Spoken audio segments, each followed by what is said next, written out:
நான் ஒன்று நினச்சிட்டு பண்ணேன். ஆனால் இதோட ஃபினிஷிங் ஒர்க் எப்படி இருக்குன்னு நீங்களே பார்த்துட்டு சொல்லுங்கள். இது வந்து நான் ரிங் தான் இன்றைக்கி மேக் பண்ண போகிறேன். அதுக்காக OHP ஷீட்டில் வந்துட்டு இந்த பேஸ் வந்து ஒட்டிக்கிறேன். இதோட நேம் வந்து எனக்கு தெரியல. நார்மலாக ஆரி ஷாப்பில் வந்து கிடைக்கணும். அதை சுற்றியே பார்த்திங்கன்னா சர்க்கிள் ஷேப்பில் இருக்கக்கூடிய குந்தன் ஸ்டோன் ஒட்டிக்கிறேன்.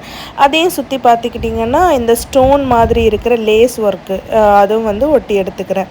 எனக்கு கொஞ்சம் இது சர்க்கிளாக அப்படி வரல, அப்படி கொஞ்சம் மேனேஜ் பண்ணிக்கிட்டேன். நெக்ஸ்ட்டு வந்துட்டு இதோட நேம் வந்து எனக்கு தெரியல. தெரிஞ்சிச்சு அப்படின்னா கமெண்டில் வந்துட்டு சொல்லுங்கள். அப்புறம் எல்லாமே ஒட்டி முடிச்சதுக்கப்புறமா நம்ம கட் பண்ணி எடுத்துக்கணும். இந்த கட் பண்ணுறது தான் வந்துட்டு பெரிய டாஸ்க்கு. அதோட ஷேத்த மாதிரி கரெக்டாக வந்து நம்ம கட் பண்ணி எடுத்துக்கணும். நெக்ஸ்ட்டு வந்துட்டு ஒரு வேக் ஷீட் எடுத்து அதோட 2 சைட்லேயும் வந்து கட் பண்ணி எடுத்துக்கிட்டு அந்த ரிங்கோட சைடில் வந்து வேக் ஷீட் கூட போட்டு எடுத்துக்கோங்க. அதுக்கப்புறம் வந்து B7000 க்ளூ வச்சு அதை ஒட்டி எடுத்துக்கிட்டிங்கன்னா அவ்வளோதான், ரிங் வந்து ரெடி ஆயிடுச்சு. உங்களுக்கு இந்த ரிங் பிடிச்சிருக்கான்னு சொல்லுங்கள். எனக்கு ரொம்பவே பிடிச்சிருச்சு. ஏதாச்சும் ஒரு ஃபங்க்ஷனுக்கு போகணுன்னா கண்டிப்பாக இதை வியர் பண்ணலாம். இந்த வீடியோ பிடிச்சா லைக் பண்ணுங்கள்.